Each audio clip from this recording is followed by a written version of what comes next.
todos, bienvenidos a esta nueva emisión de Sin Filtros. Les saludo desde la ciudad de Nueva York y vamos a dedicarnos en esta emisión especial a Perú.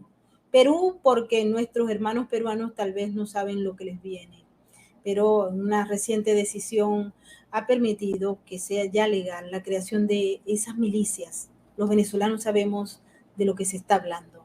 Las milicias populares, las autodefensas, que se encargan, en el caso venezolano, de resguardar la revolución, de informar sobre lo que hace el vecino, lo que hace la familia, lo que hace los personajes que para el régimen pasan a ser peligrosos y dignos de monitoreo.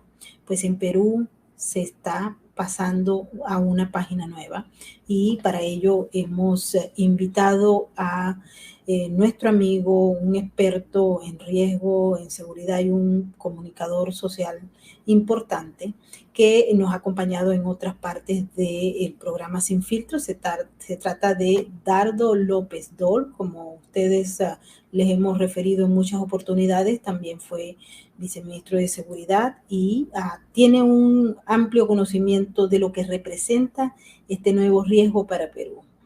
En su época de ministro, pues estaba al tanto de lo que era la seguridad. Hoy en día, con esta nueva modalidad, ¿qué va a pasar en Perú? Está Pedro Castillo, que lo vimos la semana pasada, por cierto, en Los Ángeles, en un camino hacia la transformación de la estructura ya del Estado como tal, de la Fuerza Armada, de la seguridad.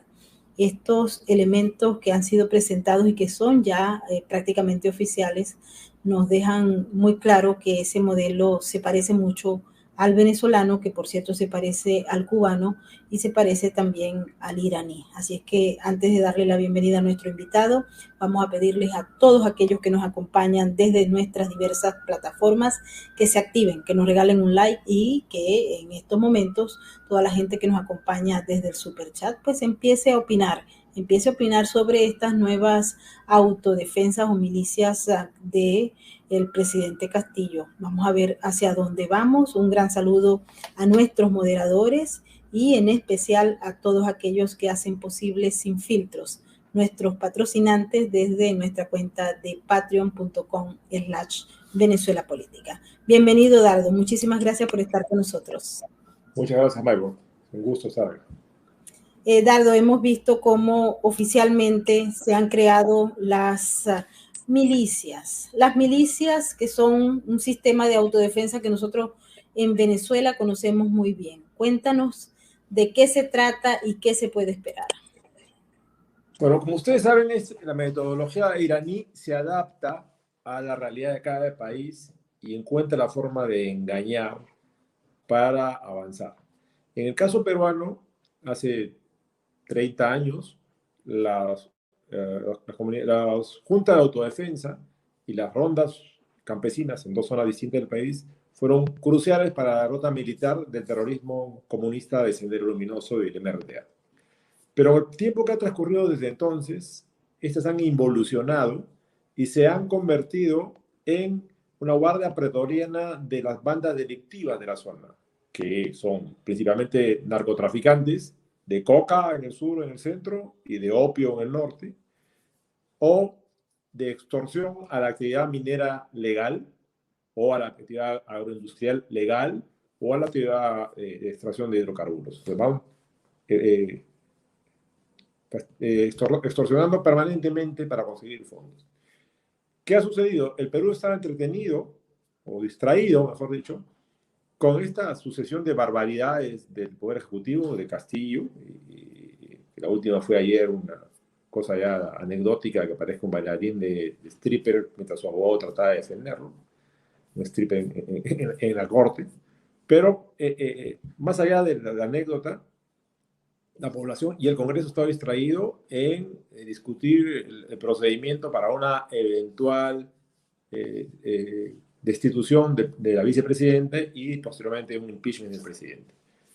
Entre todo esto ha salido publicada una norma del Congreso, una ley del Congreso que reconoce le da partida legal de nacimiento a las a los comités urbanos de autodefensa.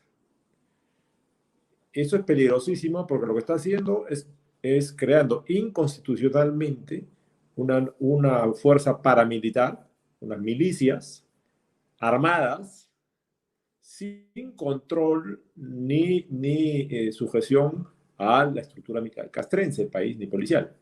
Porque tenemos la Fuerza Armada, que tiene el Código de Justicia Militar y tiene una estructura de control, y la policía, que tiene un control. Tiene lo mismo. En este caso, son un grupo de personas a los cuales la ley les faculta a recibir armas donadas por el Estado, es decir, por la Fuerza Armada y la policía, porque no son los únicos entes institucionales que pueden legalmente tener armas. O por particulares. Es decir, si mañana el Comité Revolucionario de Irán, Defensa de la Revolución de Irán, o la milicia X de Venezuela quiere donarle armas, las pueden recibir. Lo otro que es gravísimo es que le exigen a la Fuerza Armada y a la policía que los entrene. Tiene obligación de entrenarlos, para no supervisarlos. Ojo, o sea, entrena paramilitares. Y adicionalmente permiten que los gobiernos regionales, es decir, los gobernadores regionales, la mitad de los cuales está preso por delincuentes, y los alcaldes los financien. Es decir, están configurando una fuerza de mercenarios al servicio de que le paga, porque uno trabaja para que le paga. Y si le va a pagar el alcalde o le va a pagar el gobierno regional, va a ser su mini ejército. Esto es gravísimo, porque esto va a convertir el país en una tierra de nadie, donde las milicias o los comités de la revolución, como quieran llamarse, o como los han llamado en el Perú, juntas de autodefensa, pueden ejercer la violencia armada. Además, se le reconoce el derecho a usar lo que ellos llaman la justicia constitucional. O sea, tú vas a saber qué cosa en ese lugar se considera justo. Y claro, se hace la salvedad de que no pueden atentar contra derechos humanos, pero ¿quién va a controlarlo? A la hora que le diste armas y disparan y atacan o torturan a las personas, nadie lo puede controlar. Eso es gravísimo. Están aplicando el sistema iraní que se ha aplicado en Venezuela y en otras partes al Perú. Y claro, ingenuamente algunos congresistas que han tenido trayectoria militar han pensado que el que esto esté circunscrito a las zonas declaradas de emergencia. ¿Por quién? Por el gobierno. ¿Quién es el gobierno? Pedro Castillo y su banda. Es decir, los socialistas del siglo XXI van a decidir qué zona está en emergencia. Y va a ser autorizado por el presidente del Comando Conjunto. ¿Quién nombra al presidente del Comando Conjunto? El presidente Castillo. Quiere decir que le están dando las armas para que digan qué zona del país va a tener grupos paramilitares, va a tener grupos de mercenarios, comités de autodefensa, que en realidad son milicias populares, para actuar a las órdenes del gobernador o del alcalde o del presidente. Gravísimo. Esto genera una inseguridad inmensa. Si ya teníamos problemas de seguridad, hace una semana han muerto 14 personas en un enfrentamiento de una de estas comunidades con otra, en que los mataron con fusiles. Se enfrentaron a los ceros y mataron a 14. Ahora les van a dar rango legal y autorización. Es inaceptable. Viola la Constitución, viola la Carta de Naciones Unidas y genera una inseguridad inmensa en el país. Adicionalmente, les da unas facultades que nadie tiene. Como en el Perú, un ciudadano que quiere armas, tiene un arma, tiene que tramitar su licencia de la Superintendencia de Control de Armas y Municiones, lo obtiene, tiene un trámite. La ley dice que tiene que darle facilidades. Es decir, si tú eres miembro de una de estas milicias, tienes una categoría de ciudadano superior al promedio para que te den más fácil acceso a armas y a municiones. Cualquier ciudadano que se quiere defender tiene que comprar su arma. A ellos se los va a donar el Estado. O sea, por donde lo veas es inconstitucional, violatorio de la Carta de Naciones Unidas. Es el inicio del fin de la democracia en el Perú. Bueno, a nosotros nos preocupa, Dardo, esta parte de la ley que dice que los comités de autodefensa y desarrollo rural son organizaciones de la población surgidas espontánea y libremente para desarrollar actividades de autodefensa de su comunidad contra la infiltración y ataques terroristas, la violencia generada por el tráfico ilícito de drogas y los delitos vinculados a la inseguridad ciudadana, y como apoyo a la Policía Nacional de Perú. Es decir, estamos hablando de que estas milicias, en el caso de Venezuela empezaron como unas milicias, luego pasaron a ser un componente de las Fuerzas Armadas de Bolivarianas de Venezuela. En este caso en particular, Dardo, aquí se habla de que van a darle apoyo a la Policía Nacional de Perú y a las Fuerzas Armadas en las tareas de pacificación y seguridad. Asimismo, realizarán actividades para procurar el desarrollo sostenible en el ámbito de influencia en coordinación con la municipalidad, es decir, con las alcaldías, tal cual tú lo estabas explicando, de cada jurisdicción a la que corresponda. Esto yo no lo veo, es extremadamente grave, pero ¿los peruanos están de acuerdo con esto, Dardo? A ver, eso es lo que en el Perú se llama un saludo a la bandera, es decir, algo que no tiene ningún sentido. La expresión viene de la época de la ocupación chilena de Tacna, que había obligación de saludar a la bandera de la potencia ocupante, y el saludo era simplemente un saludo porque a él lo mandaba, pero no era un saludo real a la bandera. Entonces, en el Perú existe esta expresión que se denomina saludo a la bandera, es decir, algo que no sirve, no tiene ninguna trascendencia. Porque ya, ellos dicen que solo para ayudar a la policía y a la Fuerza Armada y bla, bla, bla, bla. Ok, agarra 50 de estos fulanos, dales armas en una zona donde hay un policía, o de repente 5 si hay suerte, y hay una base militar a 2 días de distancia. Ahora diles que solo pueden usarla para resguardar, para apoyar a la policía y a la Fuerza Armada.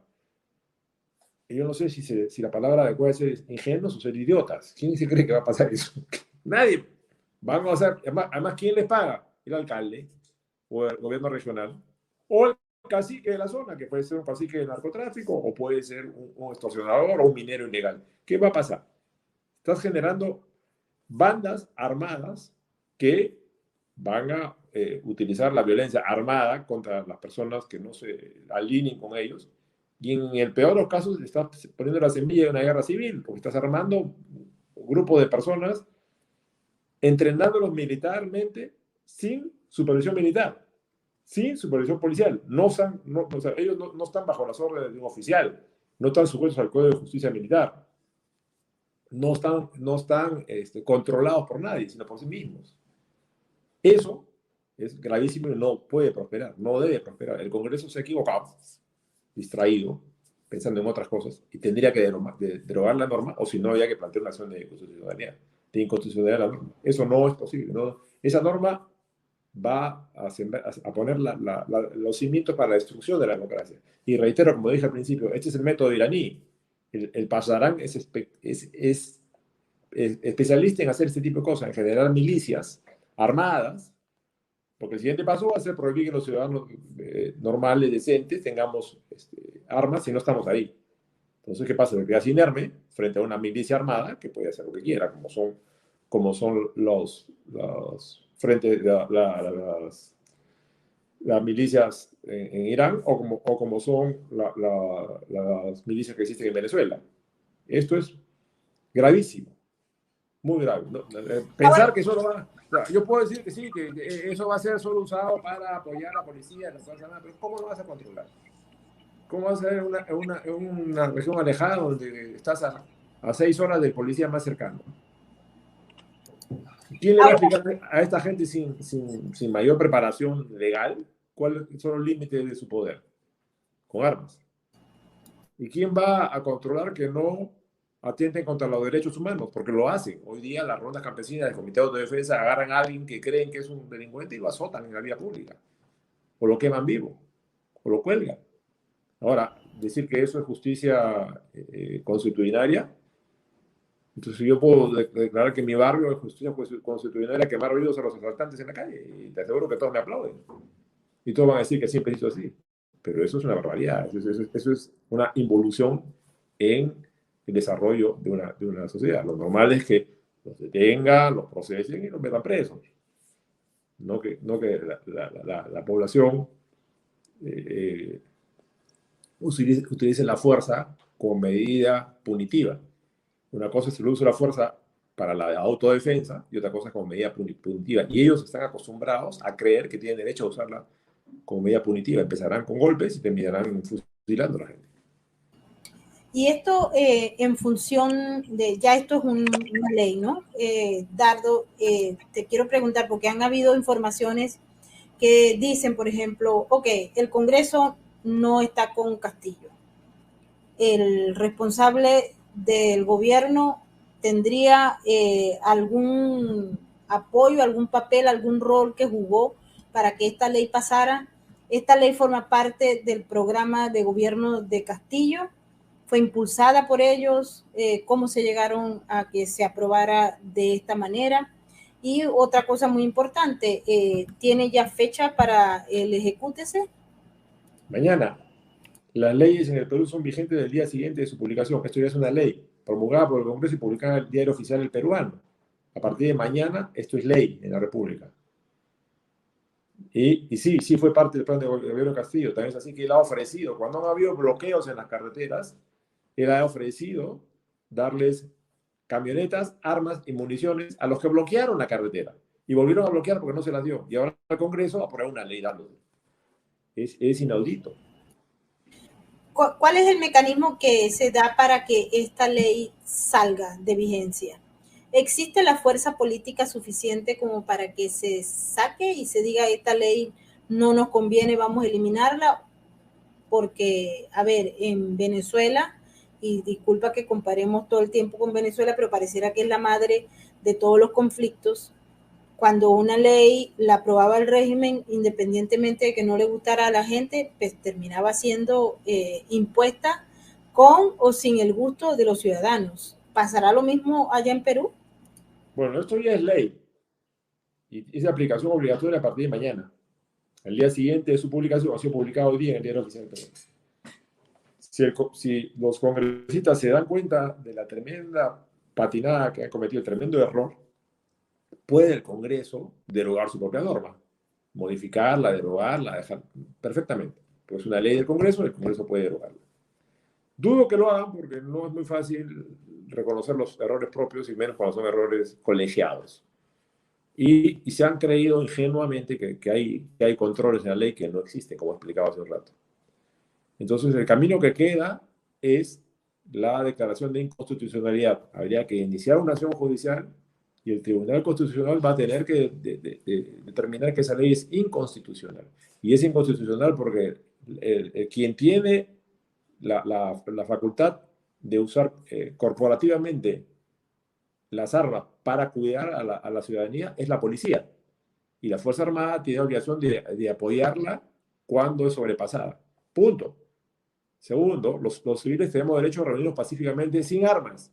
Yo no puedo juntarme con 10 amigos armados en la calle porque me meten preso y con toda la razón. O sea sea que esté en un campo de tiro o de cacería o una exposición, yo no puedo andar pasando a la calle con mi fusil o con una escopeta porque nos van a meter preso porque no tenemos ese derecho constitucional. En otros países existe, acá no. Adicionalmente, le están quitando facultades a la policía y están configurando la existencia de mercenarios, porque son personas que no son militares ni policías, a los cuales se les entrega el arma, se les entregan armas y municiones y se les paga para una función. Eso se llama mercenarios. O sea, no son vigilantes, no son guardaespaldas, son un grupo de personas a las que le da una función policial sin ser policías. Eso está prohibido por la Carta de Naciones Unidas. Eso se llama mercenarios. Si el gobierno regional, el gobierno nacional, el gobierno local o un particular cualquiera o un particular les paga para que caminen como si fuesen patrulleros del oeste por la calle, como si fuesen Texas Rangers, eso hoy día se denomina paramilitares, se denomina mercenarios y está prohibido mundialmente, en todo el planeta. No se puede.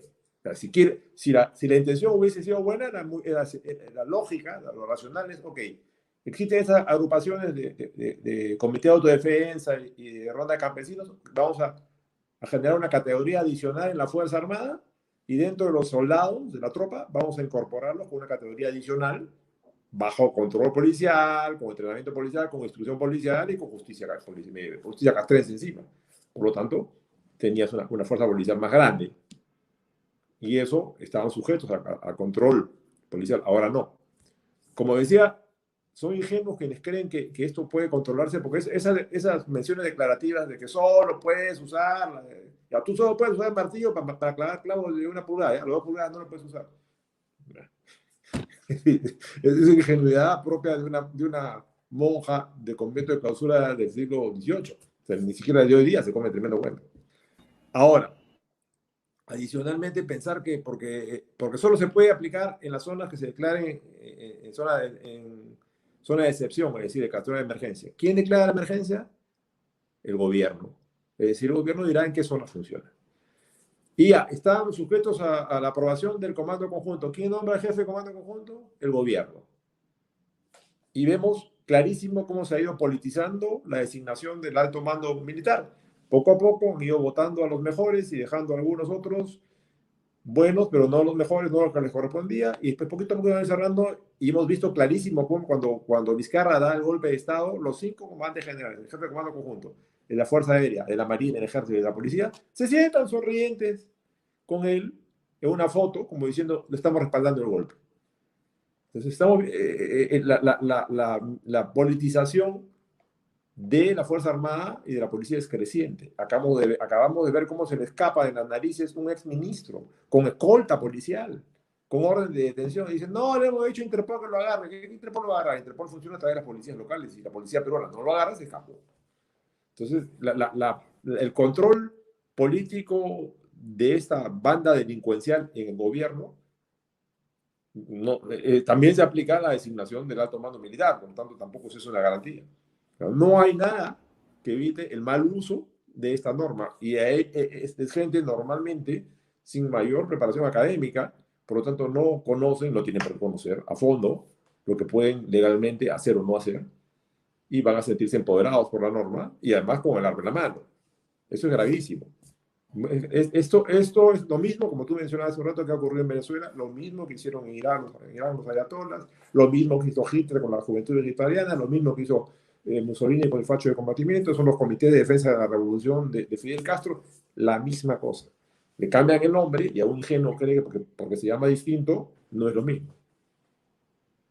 Estamos viendo cómo América Latina se va enfilando para un escenario, bueno, soviético. Y Estados Unidos se ha visto en su liderazgo bastante debilitado por años que no tuvo presencia en muchos países de América Latina y esos espacios fueron conquistados, vamos a llamarlo así, por Rusia, por China y por Irán. Tenemos fenómenos como los que están ocurriendo, por ejemplo, en Argentina, con ese avión iraní venezolano que todavía pues no tiene ningún tipo de conclusión. Y tenemos muchos eventos que están pasando, pero esencialmente estamos viendo el proceso de transformación de los estados-naciones a unas organizaciones que están más ligadas al crimen organizacional que a una estructura de Estado para procrear y crear un buen gobierno. En el marco de Perú hemos visto que desde que llegó el señor Pedro Castillo, antes también, porque esta crisis viene avanzando año por año, pero ahora hemos visto cómo la Fuerza Armada, que es un elemento, un factor fundamental para este tipo de conflictos en Perú, hasta el momento la vemos alineada, institucional, pero sabemos que hay algunos elementos de infiltración, como en todos los países de América Latina. Vemos a la estructura política opositora golpeada, desgastada y sin mecanismos para comunicar, porque también hay un monopolio de medios de comunicación que pues aíslan y prácticamente demonizan a todo aquel que vaya en contra del relato oficial. Y por otro lado, los ciudadanos confundidos porque muchos no creen o otros no saben qué hacer porque la confusión es total. Esa confusión a todas luces se ha creado de manera deliberada, así como también el miedo, porque en la medida en que avanza el miedo, la gente se paraliza y al paralizarse se neutraliza y el gobierno o los que poseen el poder pueden hacer cualquier cosa que les venga en gana. En un futuro muy corto, aparte de todo esto que nos genera la creación de estas milicias, de estos grupos de personas que van a tener armas, que pueden asumir, ya que no tienen una formación, no se sabe si van a tener una salud mental para tratar de dominar un arma cuando tienes el poder de hacerlo. Entonces, ¿cómo ves en los próximos días o meses a Perú? Estamos viendo la transformación total y la pérdida del Estado, de la estructura democrática y de las libertades de los peruanos. Lamentablemente, sí, porque en una situación normal, ya hace rato que la vicepresidenta hubiese sido destituida y el presidente también hubiese sido sancionado por impeachment.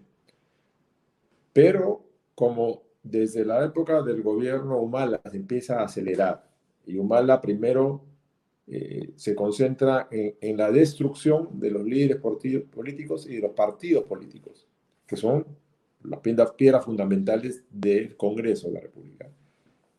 Se ha llegado paulatinamente a una composición del Congreso en la cual la mayoría de las personas que están ahí son inexpertas. Me atrevo a decir que no tienen la solidez moral, ni académica, ni intelectual necesaria, con excepciones brillantes, pero pequeñas. ¿Qué tenemos? Tenemos, por un lado, las personas de más de 60 años que ya cumplieron otra carrera. Tenemos 13 comandantes generales, uno del ejército, dos de la marina, y una ex fiscal de la nación, de primera los cuatro. ¿Por qué?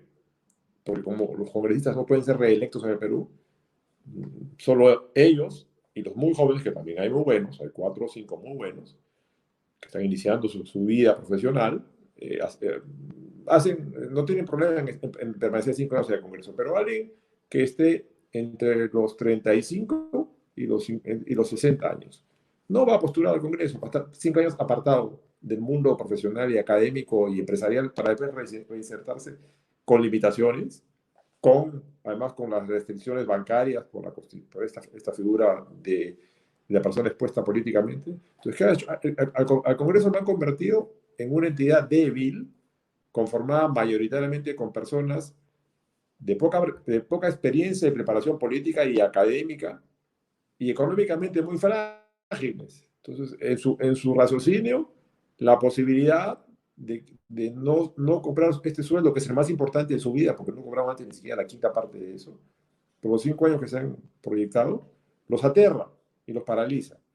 Y encima, muchos son moralmente frágiles, nos terminan siendo convencidos, digamos, o comprados, con un puesto para el sobrino, para el hermano, o con un proyecto o una asignación de recursos para la zona de donde él es, que yo no sé si recibe solo beneficio político o también económico, habría que investigarlo en cada caso. Y de esa manera están neutralizando el accionar del Congreso. Entonces, mientras tanto van avanzando. En el Ejecutivo lo que vemos es que en menos de un año de gobierno hemos tenido más de 50 ministros. Porque han salido, la mayoría tienen prontuario. Casi todos han sido denunciados penalmente y la mayoría han sido condenados y algunos hasta han estado presos y aún así han llegado a ser ministros. Hace poco un ministro, el ministro Juan Silva, las pruebas eran tan contundentes que tuvieron que sacarlo y el ministro está con orden de captura y se ha fugado. ¿Cómo es posible que un ministro que tiene escolta policial permanente por ley, por un año después de haber salido, que tiene orden de vigilancia, se le escape al ministro del Interior, se le escape a la policía? La complicidad es evidente. Pretender que no hay complicidad en la fuga del secretario del presidente, de los sobrinos del presidente, de este ministro que es ministro engreído, que ha estado flotando en todos los gabinetes, demuestra que hay una organización delincuencial en el gobierno del Perú. Eso es un mob state. Es un gobierno controlado por una banda de delincuentes. Hoy día se publicó un artículo de Fernando Rospigliosi en el que dice que esto es la nueva oligarquía del crimen de provincias que se ha apropiado del gobierno. Es tal cual. Son los caciques provincianos que, no los caciques en el buen sentido de la palabra, sino el cacique del delito provinciano que se han juntado y se han apropiado del gobierno del país. Esto es gravísimo, sobre todo cuando tenemos en cuenta que los entes electorales, el Jurado Nacional de Elecciones y la OMPE, no garantizan una elección limpia, por lo que ha pasado en la elección anterior, lo que había pasado antes de ayer. En la elección anterior hubieron partidos políticos a los cuales no lo dejaron inscribirse porque llegaron unas horas tarde. Sin embargo, antes de ayer se malogró el sistema y no se pudieron inscribir ninguno de los candidatos a las elecciones para alcaldes y para gobernadores regionales. ¿Por qué? Porque los partidos de izquierda, amigos de Castillo, no habían alcanzado a tener su documentación a tiempo, entonces lo extendieron hasta el viernes, cosa que la vez pasada lo hicieron. Y estamos hablando de partidos sólidos y serios como el APRA y el Partido Popular Cristiano, que tenían un siglo de existencia. No estas invenciones que son vientre de alquiler, que juntan a un grupo de fascinerosos, lo compran y se meten al Congreso. Adicionalmente, en la elección pasada se impugnaron actas y se negaron a mostrar el padrón donde habían muertos que habían votado. Hasta hoy ya no aparecen, no se conoce el listado de votantes por cada mesa para ver cuántos muertos votaron.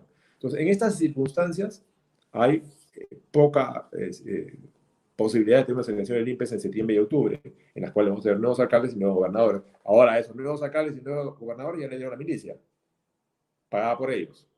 Entonces, el siguiente paso es el desastre, ¿no? Así es. Bueno, Dardo, yo estoy muy, pero muy estupefacta con esta información que tú nos estás dando, porque eso significa que el proceso va avanzando. Y esta es una parte importante. En Venezuela se tomó tiempo para constituir las milicias, porque Chávez estaba ocupado de destruir el sistema que él consiguió y que le permitió llegar al poder, para luego transformar, cambiaron la constitución, hicieron esta asamblea constituyente, que hizo una constitución a antojo de Hugo Chávez, y que luego, bueno, independientemente de que la gente dijo que no, pues igual fue. Así es la vida en las autocracias, y ustedes están entrando en un proceso que no va a tener fondo fácilmente, y recuperar las libertades y las democracias, la democracia, yo les puedo decir que es una de las tareas más fuertes, más titánicas que hay, sobre todo si en el entorno político y en el entorno geopolítico estamos frente a unos aliados tan estratégicos para este tipo de regímenes como lo son Rusia, China e Irán. Entonces, quiero que a manera de conclusión, no sabemos, o sea, no hay un mensaje positivo, pero Dardo, ¿puede haber algún elemento que nos permita a nosotros ver con optimismo una salida, una pequeña ventana sobre lo que puede ocurrir en Perú? A ver, lo que está ocurriendo en Perú es algo que se ha venido cocinando lentamente por 40 años y se ha acelerado desde el gobierno de Ollanta Humala, con pautas bien claras. Ha tenido como cómplices a parte del gobierno de Kuczynski, a Vizcarra y a Sagasti, a pesar que lo quieren presentar como lo que no es. Y ahora, obviamente, Castillo. Lo que hay que entender es que lo que tenemos al frente no es solo un presidente evidentemente torpe, que no sabe ni expresarse ni hablar, que hace ridículo. Más allá de eso, lo que hay detrás, quienes soportan esto, sí son inteligentes y son hábiles y saben qué cosa quieren y van avanzando poco a poco. Hay una serie de maniobras distractivas que ocasionan la caída de los ministros, o sea, han habido 50, pero lo que ya hicieron queda hecho, los nombramientos quedan hechos. Lo que hay que entender primero es eso. Segundo, hay que entender que si bien es cierto, es ingenuo esperar que los Estados Unidos resuelvan los problemas de la región, porque no lo van a hacer, ni es su responsabilidad, ni tienen la mano llena con sus propios problemas. Tampoco vamos a salir de esto si es que no somos capaces de generar conciencia en la clase política norteamericana de lo que realmente está ocurriendo. Porque, ¿qué ocurre? En estos años hay un trabajo sistemático de desinformación hacia el mundo y obviamente en los Estados Unidos sobre lo que realmente pasa. Entonces los políticos norteamericanos no están al tanto. Habrá algunos que pueden simpatizar con la causa, pero hay otros que no la entienden. No entienden lo que está pasando realmente, la mayoría. Entonces es un esfuerzo que tenemos que hacer desde el Perú y de toda la región para ilustrar a la clase política norteamericana de la realidad cultural, política y de los lazos que hay entre los actores políticos y sus grandes enemigos. O sea, Estados Unidos está alerta a Rusia, a China e Irán y se le están colando por todas partes porque no se dan dando cuenta que no están vestidos con sombrero ruso ni con un disfraz oriental, ni con ojos jalados, simplemente son actores locales pero que operan en complicidad o a las órdenes de estas grandes potencias. Entonces, en la medida en que podamos informar, que se pueda capacitar a la clase política norteamericana de lo que está ocurriendo, se puede contrarrestar esta desinformación y, como dije, no esperar que los Estados Unidos resuelvan nuestros problemas, pero sí por lo menos evitar que nos impidan resolverlos, porque si no salen después con declaraciones basadas en un desconocimiento inducido por la desinformación. Así es. Bueno, Dardo, muchísimas gracias por este nuevo informe para Sin Filtros. Gracias a ti, ha sido un gusto. Bueno, y muchísimas gracias a toda la gente que nos ha acompañado desde nuestras diversas plataformas y particularmente desde nuestro superchat. Un gran abrazo a todos nuestros moderadores, a Migdalia Chirinos, a Tamaris López, a Nesta Lotana, a Camino, a Loli Espinosa y a María Isabel. Muchísimas gracias a todos y particularmente también hoy queremos darles las gracias. Hemos tenido unos días muy, pero muy agitados, pero queremos darles las gracias a todos nuestros nuevos patrocinantes.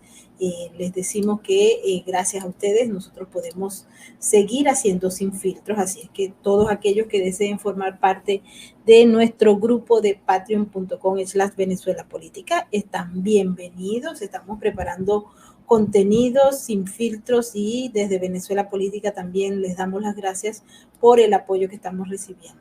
Ahora nos despedimos, feliz noche, feliz jueves, nos vemos mañana viernes. Tenemos un fin de semana que nos preocupa y a la vez nos entusiasma, porque estamos seguros, estamos tratando de confiar en todos nuestros hermanos colombianos para que voten con conciencia y que sepan que ese voto va a traer consecuencias.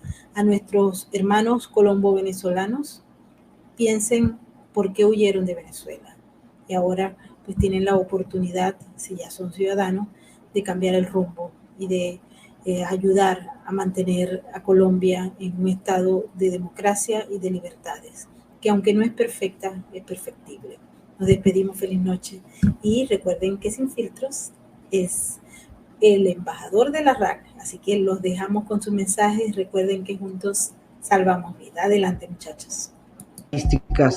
Aún así, millones de ellos padecen una cruda realidad.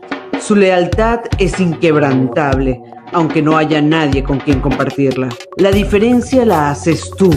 Adopta, esteriliza, colabora. Red de Apoyo Canino.